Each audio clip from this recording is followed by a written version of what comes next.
सच्ची मैंने आज तक इतनी शानदार पार्टी कभी नहीं देखी। मजा आ गया। अरे तो तुझे बातें करने को कौन बोल रहा है? तू डांस कर। यहाँ अकेले में क्यों खड़ी है? नितिन ने ऋचा का हाथ पकड़ा और उसे डांस फ्लोर पर ले गया। पार्टी में 20 स्टूडेंट्स का कॉलेज ग्रुप था।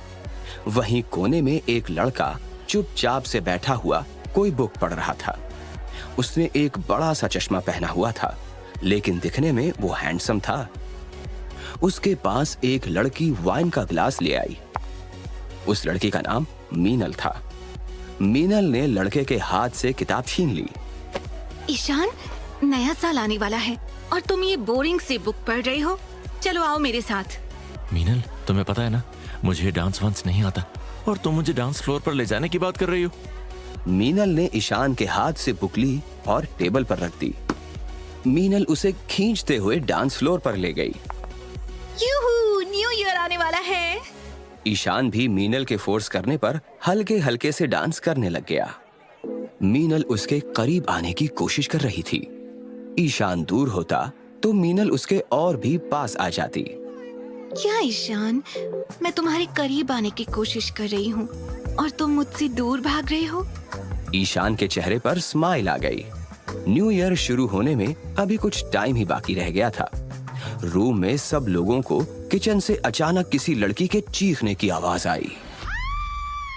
सब लोग किचन की तरफ भागे और देखने लगे। ईशान भी उस लड़की की तरफ देखने लगा। एक लड़की किचन में बड़ी हैरानी से सामने देख रही थी और काफी घबराई हुई थी। आग, आग! श्रेया, क्या हुआ? तू चीखी क्यों? आग? हाँ?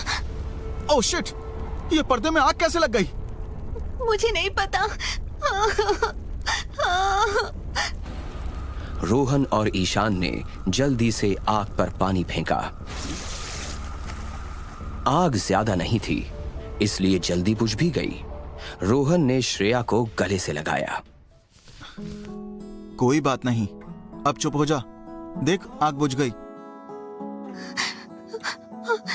थैंक्स रोहन। अब बाहर चलें? कुछ देर में न्यू ईयर शुरू हो जाएगा। जल्दी चलो। सब लोग बाहर पहुंच गए और फिर से डांस करने लग गए। न्यू ईयर शुरू होने में बस अब कुछ ही पल बाकी बचे थे। घड़ी की सुई तेजी से नए साल को दस्तक देने ही वाली थी। 10, 9, 8, 7, 6, 5, 4, 3, 2, 1। Happy new year! रोहन ने शैंपेन खोली और सभी के ग्लासेस में डाल दी। म्यूजिक बहुत तेज हो गया। सब एक साथ झूमने लगे। बाहर से भी बहुत सी पार्टीज की आवाजें आ रही थीं। ईशान, जो ज्यादा घुलने मिलने वाला लड़का नहीं था, वो भी न्यू ईयर की पार्टी में मस्ती से डांस कर रहा था। आओ सब, केक काटें। एक बड़ा सा चॉकलेट केक आया। यमी, अब तो और भी मजा आएगा। सब ने मिलकर केक काटा और शोर करने लग गए। बहुत देर तक पार्टी में नाच गाना और खाना पीना चलता रहा। कुछ वहीं पीकर सोफों पर लुढ़क चुके थे, लेकिन ईशान बिल्कुल ठीक था। शुक्र है मैंने लोगों की तरह नहीं पी। पागल है साले। ईशान ने एक सोफे पर पड़ी अपनी किताब उठाई और ओवरकोट पहन लिया। तू जा रहा है? हाँ यार, मम्मी वेट कर रही होंगी। ईशान ने नितिन से हाथ मिलाया और बाहर निकल गया। बाहर तो बड़ी ठंड है। ईशान अपने हाथों को रब करने लग गया। वो तेजी से अपने घर की तरफ बढ़ता ही जा रहा था। ईशान ने आसपास नजर डाली, तभी उसके पीछे पीछे मीनल भागते हुए आई। ईशान, ईशान! ईशान ने पीछे घूमकर देखा कि मीनल उसी की तरफ भागते हुए आ रही है। तुम ऐसे भागते हुए क्यों आ रही हो? बस तुम्हारे साथ चलना था। लेकिन तुम्हारा घर तो यहीं पास में ही है। तुम्हारे साथ तो 2 कदम भी चल पाऊं। ईशान ने मीनल का हाथ पकड़ लिया और दोनों आगे चलने लग गए। वैसे तुम्हें पता है, वो श्रेया है ना, वो रोहन की गर्लफ्रेंड है और वो दोनों बड़ी गंदी गंदी बातें करते हैं। वो क्या? अब ये मैं तुमसे कैसे कहूँ? जैसे तुमने ये कहा ठीक वैसे। Adult talks. मीनल और ईशान हंसने लग गए। कुछ पलों में ही मीनल का घर आ गया। ईशान ने उसे बाय कहा और अपने घर की तरफ निकल गया। पूरा देहरादून लाइट्स की रोशनी से जगमगा रहा था, लेकिन साथ ही फॉग होने लगा था। कड़ाके की ठंड में अब धुंध और भी गहरा गई, जिसमें ईशान के लिए सामने देखना मुश्किल हो रहा था। एक तो मेरी आंखें वैसे ही इतनी वीक है, ऊपर से अब सामने कुछ भी नहीं दिखाई दे रहा। ईशान रुका और उसने रुमाल निकालकर अपना चश्मा अच्छे से साफ किया। वापस उसे लगाकर अब ईशान को कुछ ठीक दिखने लग गया।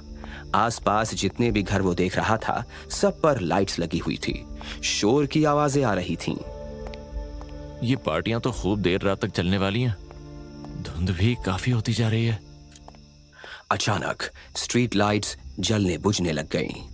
ईशान ने उनकी तरफ देखा और तेज कदमों से अपने घर की तरफ बढ़ गया। ये ठंड ज्यादा ही बढ़ेगी, मुझे जल्दी घर पहुंचना होगा। कुछ देर में वो सुनसान रास्ते पर था। ईशान अंदाजा लगाते हुए चलता गया और वो अपने सामने से आने वाली एक कार को नहीं देख पाया। वो कार उसी की तरफ चली आ रही थी।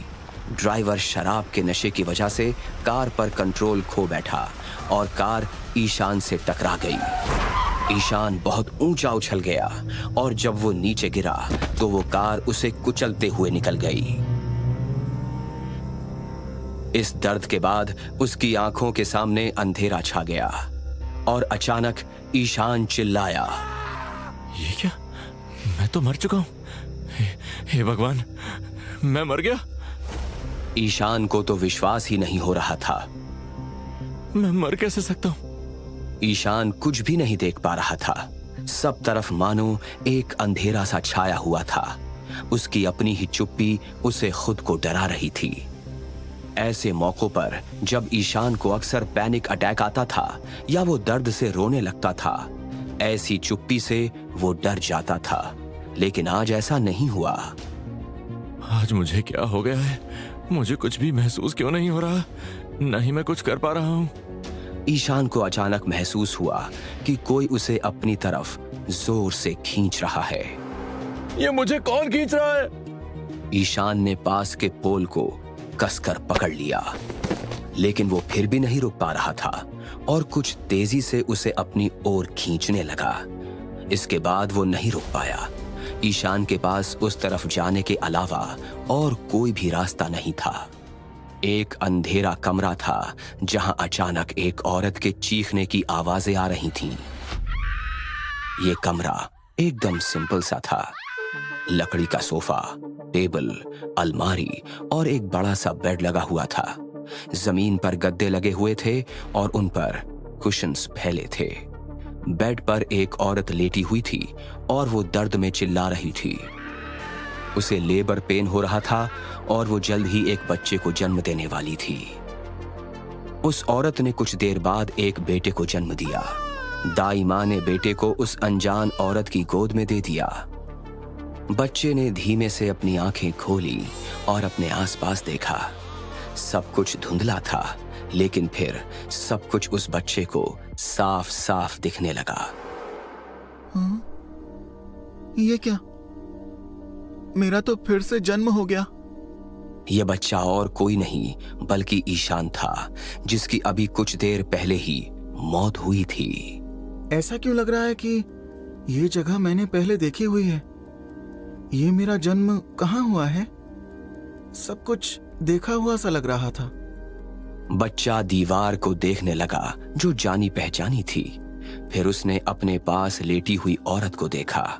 सामान्य चेहरा, सुनहरे बाल, लेकिन अभी वो ठंडी थी। उसके चेहरे पर कोई भी एक्सप्रेशंस नहीं थे। बच्चे को महसूस हुआ कि वो अनजान औरत उसे लगातार घूर रही थी, वो भी एक अजीब तरीके से। ये तो मेरी माँ है, तो ये मुझे ऐसे क्यों घूर रही है?